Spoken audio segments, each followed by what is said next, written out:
Black and sexy, baby. Welcome to Pop, the show all about television, film, music, sports, And whatever else pops up. I'm Miriam Mishka. And I'm Brittany Jade. He and I actually do a podcast called The Good, the Bad, and the Reality. So we're usually in pajamas. Usually braless. Yeah, usually head tie. Very low stakes. But we decided since you guys were going to be here today. We've washed our faces, we've brushed our teeth, and we look great. Act like we're adults. Act like we're grown folk. So what we're going to do today? Today we're going to be talking about House of Cards with our very good friend, Sir Ben Knight. Yes. Cannot wait till he comes out. He's already shown up Hollywood with the Ray-Bans. His curls are just... His entrance was like Nene Leakes. Yes. Beneath Leaks is in my apartment right now. And what else are we going to talk about? Virgin Gate? I'm talking about taking that peen. Yikes. Yikes. Let's just get into it. Okay. Scandal returned. And Miss Kerry Washington, Very pregnant Kerry Washington. very pregnant Kerry Washington was laced in the finest of poncho, the finest of just trench coat. In one scene, some woman's hair was like actually covering her baby In one belly. scene, she's actually holding her hands like this in front of her stomach as we all stand. We're like, she's pregnant, but that props to the wardrobe. Whoever is, in charge of costume, you did what you could. No props. You worked with what you had. No props. So what did you think about this episode? My favorite part of the entire episode was angry kissing. What do you enjoy about that? I think that it's super realistic that someone coming into the Oval Office can angry with the president, with the POTUS, and then angry kiss him. And I think that you I are like that. I being love that. super sarcastic right No, now. I love it. It's great. I love it. I hate that. I hate that aspect of the Why? show. Why? I hate Olivia and Fitz. I do not even remember the last time that I was rooting for it, if I was ever rooting for it. I don't find the relationship compelling. I don't find it interesting. Realistic. It's not believable. Oh.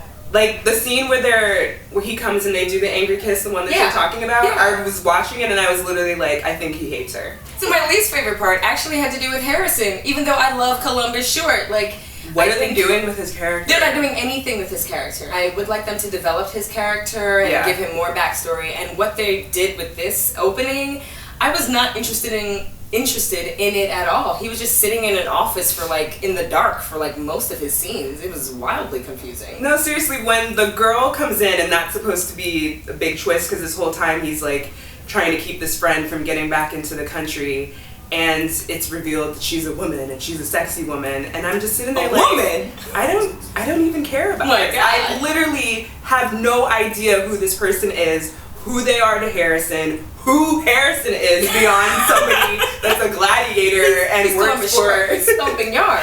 I guess he is stomping yards. He stomped her yard on the desk. But that is all that happened. I don't know anything about him or her, and I don't care about it. Do we care? No, It's my least What was favorite. your favorite part of the episode? Favorite part was when she sits down with her dad. And they're sitting on the bench, and she thinks that she's doing some, bonding, or she's about to do some bonding. I'm so sorry. I can't imagine what this must be like for you. I know how hard you worked for command. And he just shuts that all down real quick. Is that's your fault, number one. Number two, your little boyfriend, the one that told me how you taste. What? The one that defiles you. Yes, these are things that he said to her. That's the way I talk to my dad. That's the way I talk to their dad, right? Low-key, that scene was mad awkward. I was like, did he just say... No, it's cool. That's the way I talk to my dad. Hi, Dad. How you taste? Gross. Ew. But yeah, I loved that scene because he basically told her that he was going to kill. What about Melly?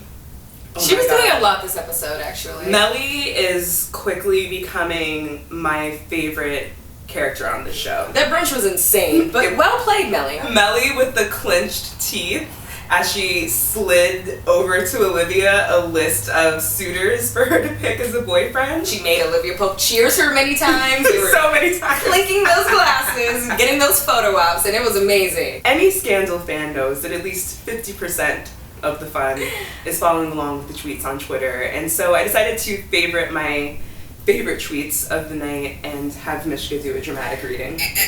So if you could be so kind.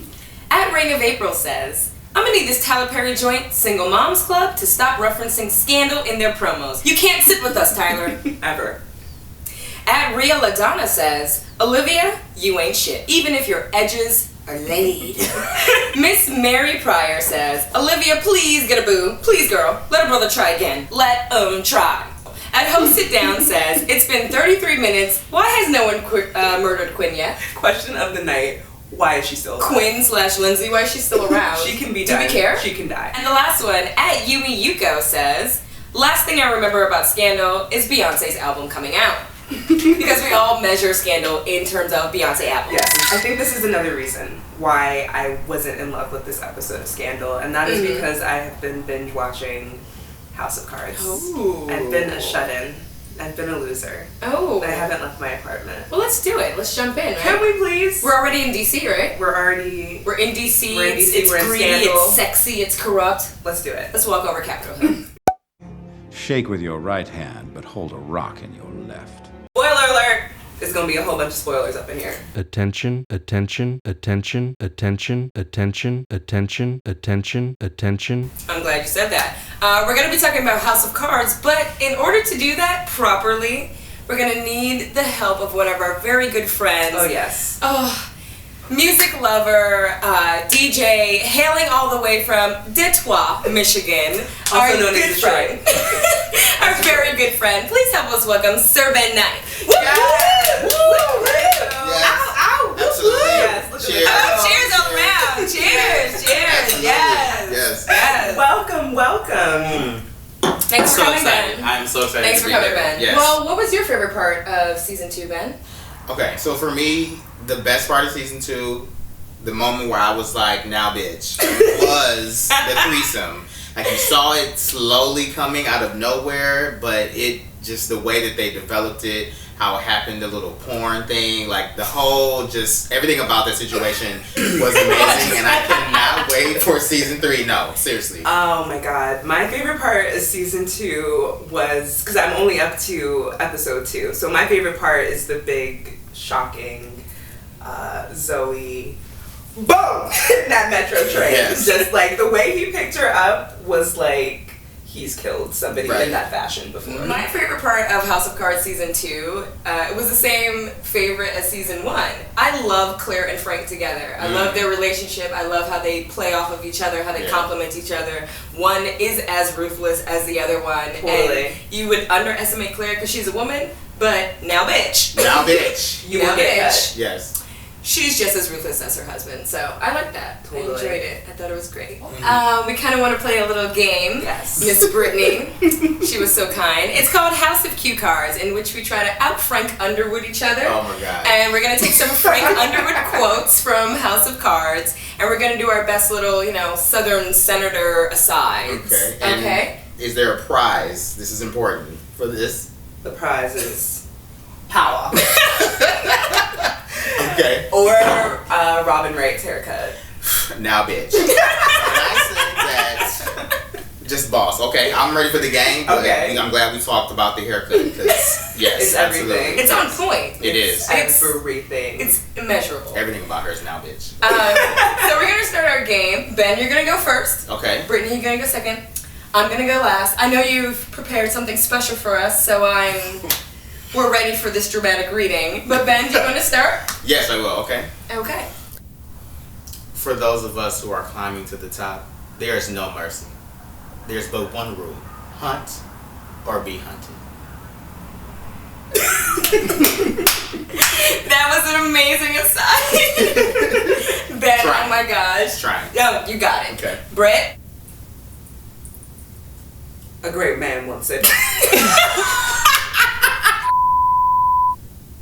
A great man once said everything's about. Sound like a redneck.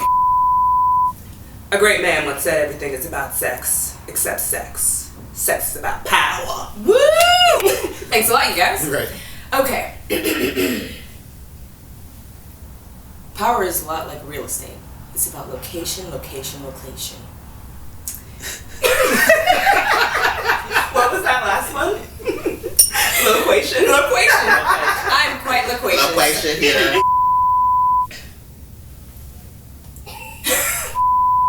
Power is a lot like real estate. It's about location, location, location. And the closer you get to the source, the higher your property value is. Thank you. So, obviously, I think we know who won that game. Clearly. The person that didn't break out in laughter. The one. The only. The beautifully sheened. Get it. Benjamin Knight. Yes. I'm now the vice president. If I had a ring, I'd bang it on the table just like Frank Underwood. You are powerful as hell. We will be Awesome. giving that gift certificate to you so you can get that fresh Robin Awesome. haircut. Get it. And you're Thank such a great you, guest. Ben. Thank you, Ben. Thank you so much for being here, for participating in our House of Cards madness. Thank you so much for rocking out with us today. Yes. Thank you for having me. This is so much fun. Yes. This has been a blast. You and your whipped shea butter curls can join us whenever you want. Yes, now bitch. Remember that though. I'll be back. So, Minuteman. Did you see this week's episode? Really struck a nerve. It kind of hit a nerve. So the question of this week for this episode of Minuteman was, would you or have you ever dated a virgin? Yes. And the guys, of course, as they always do, I love Minuteman. They talk about the issue, they share their stories, they tell jokes and everything, and it's very hilarious. It's just that in this particular episode, they seem to be very staunchly anti-virgin to a point where it was kind of like a little bit less. Format is basically pick a question out of a box, read the question, and you answer just right off the cuff. Off the cuff. So maybe we could give them the benefit of the doubt and say because they didn't have time to prepare their answers or to think about their answers, to think about context or nuance. It's only a 15-minute show. Maybe that's why some of their answers were so startling. Overall, in that discussion, I felt like they were making huge assumptions about Sweeping virgins, generalizations. about virginity. I felt like, number one, throughout their entire conversation, the biggest assumption that they made was that virginity is not a choice. We're talking about virginity after high school age, after college age, so an adult virgin is what we're talking about. And they just seem to think that if you're a virgin past a certain age, you must be weird. You couldn't get laid. You don't know how to do anything. Like it was really crazy. I think what kind of saved it for me was the lovely ladies of Hello Cupid. Oh yeah, they definitely. kind of swooped in and saved the day and brought some sanity and brought some context. Yeah, you can't disrespect somebody if they want to make a choice. It's their body, right? Who is the gentleman that was going so far in? So our favorite Minuteman host, Andra from Roomie Lover Friend, was so adamant. He apparently had a very bad experience with a woman in college that he dated. Oh my God. And he was like, I refuse to take her virginity. I refuse. He was loud talking, and I feel like he was like the Martin Luther King Jr. of fighting against virgins. Like, he is not here for it. He's not trying to let it happen. Like, he was, I think at one point, one of the girls was like, did something happen with you and a virgin? Because you're going in. I basically took away from the entire episode that I'm kind of very pro-virgin in the sense that a lot of what, especially Desmond, sorry to call you out, boo, but Desmond said a lot of times, and everyone seemed to agree with him, that, oh, I don't want that responsibility of taking virginity. And I just feel like, sorry guys, but there is an emotional component to sex, no matter what your relationship is with the person you're having sex with. So if you don't want the emotional responsibility of having sex, why are you looking down on people who may take an extra set of years to develop that emotional maturity so that they can be responsible in their sex doings? You know what I'm saying? I have nothing else to add. Well then there you go. So yeah, guys, maybe next time, I know you're supposed to, think off the cuff, and it's supposed to be, Yeah, quick, let's go. split screen reactions. Maybe think. Because I have to believe that maybe given a little more time, you would say, oh, maybe a woman might do this for this reason or that reason. And it's one thing to be like, personally, I wouldn't want to, but to suggest that something is wrong with a bunch of women that don't want to lose their virginity is crazy. And girls at home, a lot of you in the comments were like, oh, so I guess something's wrong with me now. oh, I guess that means I'm weird. No, Nothing's wrong with you. All the comments were proud virgins saying, I'm a virgin, and I'm not weird. There are a lot of virgins who are past to the this age channel. of like high school and college. It's like, it's your body, it's your choice. So that's what I think. And also, you know, maybe invite a virgin on the show next time. Thanks. Thank you so much to our dear friend, Ben Knight. He was hilarious. It was a blast having him. He was as advertised. Thank you to everyone that helped us put the show together, and to you at home for watching. Thanks, bye. Bye. Black and sexy, baby.